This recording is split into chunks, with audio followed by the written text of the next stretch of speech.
Hello dear students, welcome back to my channel physics SPC. Electrostatics का एक question. The electric dipole moment P is placed in electric field intensity E. The dipole acquire a position such that an axis of dipole makes an angle theta with direction of field। पहले ये diagram बना लेते हैं यहाँ तक, फिर पढ़ते हैं आगे। कि एक ये इलेक्ट्रिक फील्ड है यूनिफॉर्म, इसमें एक डाइपोल प्लेस है और इसकी जो डाइपोल एक्सेस है, ये डाइपोल एक्सेस हो गई ये वाली। ये इलेक्ट्रिक फील्ड से डायरेक्शन होती है डाइपोल मोमेंट की, negative charge to positive charge, और ये से थीटा एंगल बना रहा है। ठीक है, assuming that the potential energy of dipole to be zero when theta 90 degree. और ये एज्यूम करने की कह रहा है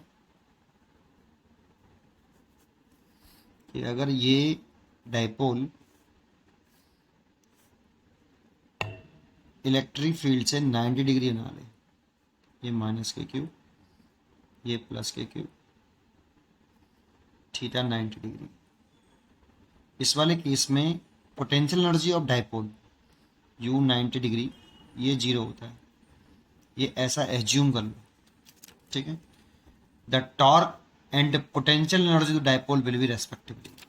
वैसे तो ये डायरेक्टली याद करने वाला एक क्वेश्चन है। Torque vector is equal to होता है वो p vector cross e vector होता है। तो इसका जो फॉर्मूला होता है इस वाले केस में, tau is equal to P E sine theta, magnitude लिखे तो ये हमें याद होना चाहिए। वैसे पोटेंशियल एनर्जी वाला केस भी हमें याद होना चाहिए। इस वाले केस में u theta is equal to minus का पी ई साइन थीटा। लेकिन आपको ये भी पता होना चाहिए ये तब तक ही वैलिड है, माइनस के P cos theta, sorry cos theta होता है, ये तब तक ही वैलिड है जब तक आप 90 डिग्री पर पोटेंशियल एनर्जी जीरो मानोगे।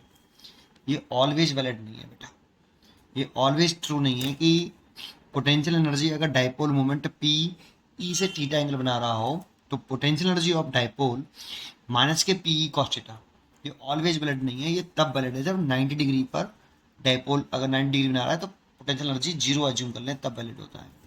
देखो इसका जब डेरिवेशन करते हैं ना, इसको थोड़ा सा और बताऊँ। Work done by conservative force drive करके आता है, work done by conservative force that means work done by electric force equal to होता है पी ई। अगर डाइपोल को हम थीटा 1 से थीटा 2 घुमाएं, अगर डाइपोल को हम थीटा 1 से थीटा 2 घुमाते हैं तो वर्डन बाई कंजर्वेटिव फोर्स एक एक्सटर्नल फोर्स होता है। मैं work done by conservative force that means electric force लिख रहा हूँ, ये होता है cos theta 2 minus cos theta 1। ये फॉर्मूला हमें याद होना चाहिए। अच्छा, फिर इसके बाद क्या, delta U is equal to होता है माइनस का वर्डन बाई कंजर्वेटिव फोर्स। अब इसे लिखें, कहाँ से कहाँ घुमा रहे हो, थीटा 1 से थीटा 2, तो इनिशियल ये हो गया, ये इनिशियल हो गया और ये फाइनल हो गया। ये हमें लर्न होना चाहिए बेटा, यहाँ पे लर्न का डेरिवेशन नहीं कर सकते बेटा, ठीक है ना। अच्छा, वैसे तो ये आंसर हो गए, एक आंसर ये हो गया, एक आंसर ये हो गया, लेकिन थोड़ा सा इसके बारे में जानकारी देता हूँ कि इसका क्या मतलब है कि जब ये 90 डिग्री हो पर पोटेंशियल एनर्जी जीरो एज्यूम कर लोगे तभी तक ये वैलिड है, ये समझाने की कोशिश कर रहा हूँ। Work done by conservative force equal to ये फॉर्मूला, थीटा 1 से डाइपोल को थीटा 2 घुमाया, इसे लिखेंगे तो क्या लिखेंगे, final minus initial, change in potential चाहिए तो फाइनल तो यू थीटा 2 और इनिशियल यू थीटा 1 बराबर माइनस के डब्ल्यू सी। लेकिन अगर मैं वर्डन बाई डब्ल्यू सी निकालूं तो इस माइनस का इधर ले आऊँ तो यू थीटा 1 प्लस का और यू थीटा 2 माइनस का, तो मैं इस जगह पे पुट कर दूँ ये चीज़, माइनस का था ना उससे ये साइन चेंज कर लिया बेटा, ठीक है। अच्छा, यहाँ लिख सकता हूँ मैं कितना, you theta 1 minus you theta 2 बराबर P E cos theta 2 minus cos theta 1। अब अगर आप एज्यूम कर लो किसी भी एक पोजीशन को पर 90 डिग्री एज्यूम कर लो, जैसे थीटा 2 को मैंने 90 डिग्री मान लिया, तो यू थीटा 2 कितना हो जाएगा, जीरो। ऐसा एज्यूम करने के हमें क्वेश्चन में भी बोला है। अगर एज्यूम कर लें तो देखो पुट करो यू थीटा वन, ये तो जीरो हो गया, is equal to P E cos theta two की value 90 degree, cos 90 degree minus cos theta one, कुछ भी एक एंगल ऐड कर लो कि थीटा बराबर थीटा, तो थीटा, तो यू थीटा, थीटा वन बराबर थीटा ऐड कर लिया ना मैंने, तो यू थीटा बराबर पी ई, इसके लिए तो जीरो हो जाएगी, इसकी वैल्यू माइनस के पी ई कॉस थीटा। ये देखो ये आया, तो ये कब आया समझ में आया। अच्छा, बहुत से बच्चे सोचते हैं सर आपने थीटा टू को ही 90 डिग्री क्यों माना, आप थीटा वन को 90 डिग्री मान के देख लो, थीटा वन को 90 डिग्री मान लो, थीटा टू को थीटा मान लो, तब भी यही आएगा, आप करके देखिए।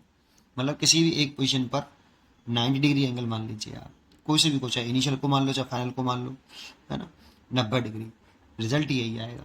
लेकिन ये हमेशा इस तरह से याद होना चाहिए कि ये रिजल्ट तब तक वैलिड है जब तक हम डायपोल की पोटेंशियल एनर्जी 90 डिग्री पर जीरो अज्यूम करते हैं। अगर 90 डिग्री पर जीरो ना माने तो ये रिजल्ट आने वाला नहीं है बेटा, ठीक है। इसलिए इसका आंसर जो लिखे हैं वो हमारा a choice is correct. Torque हो गया हमारा पी sin थीटा और पोटेंशियल एनर्जी ऑफ डायपोल हो गई माइनस के पी cos थीटा। उम्मीद करता हूँ कि आपको ये जरूर समझ में आया होगा। पढ़ते रहिए और खुश रहिए। Thank you.